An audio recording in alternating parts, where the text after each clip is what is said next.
ये जो विशेष गहन पुनरीक्षण हो रहा है उस पर आपका क्या स्टैंड है? बिल्कुल हम लोग का स्टांस ये है कि ये सरकार की मिली भगत से इलेक्शन कमीशन गलत काम कर रहा है। इसके दो तथ्य हैं कि भाई अभी 1.5 साल पहले यहाँ चुनाव हुआ है, तो जो वोटर लिस्ट बना वो चुनाव आयोग ने बनाया। अभी लोकसभा का चुनाव उसी से हुआ है। तो अगर आप कह रहे हैं कि वो वोटर लिस्ट खराब है, गलत है, अशुद्ध है, तो भाई उसमें नेपाली हैं, बांग्लादेशी हैं, तो क्या चुनाव आयोग ये मानने को तैयार है कि लोकसभा का जो चुनाव हुआ, जो पार्लियामेंट का चुनाव हुआ, जिस चुनाव से मोदी जी प्रधानमंत्री बने, वो वोटर लिस्ट शुद्ध नहीं था? अगर आप ये कह रहे हैं कि लोकसभा चुनाव के बाद लोग आ गए नेपाल से, बांग्लादेश से, तो लोकसभा चुनाव के बाद बिहार में देश में सरकार किसकी है? वो भाजपा और नीतीश की है।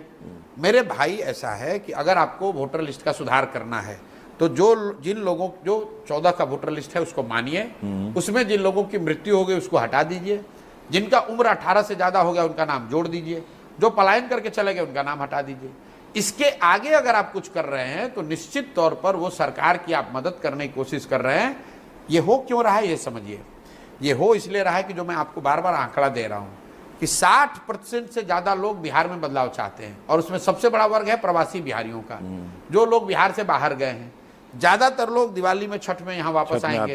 अब सरकार घबराई हुई है कि ये लोग आएंगे तो ये सब एनडीए के खिलाफ वोट देंगे, उनका नाम किसी तरह काटा जाए, उनको वोट देने का अधिकार न हो, क्योंकि वो आदमी अभी बॉम्बे से, कोयम्बटूर से, गुजरात से आकर अपना नाम रिवाइज नहीं करा सकता है।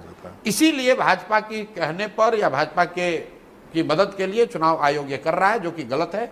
लेकिन चुनाव आयोग बिहार के लोगों को इतना नहीं जानता है जितना बिहार के लोग समझते हैं।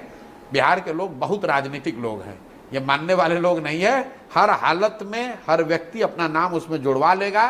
किसी न किसी तरह का कागज जो चुनाव आयोग चाहता है हम लोग प्रोड्यूस करेंगे, सब वोटर वोट देगा।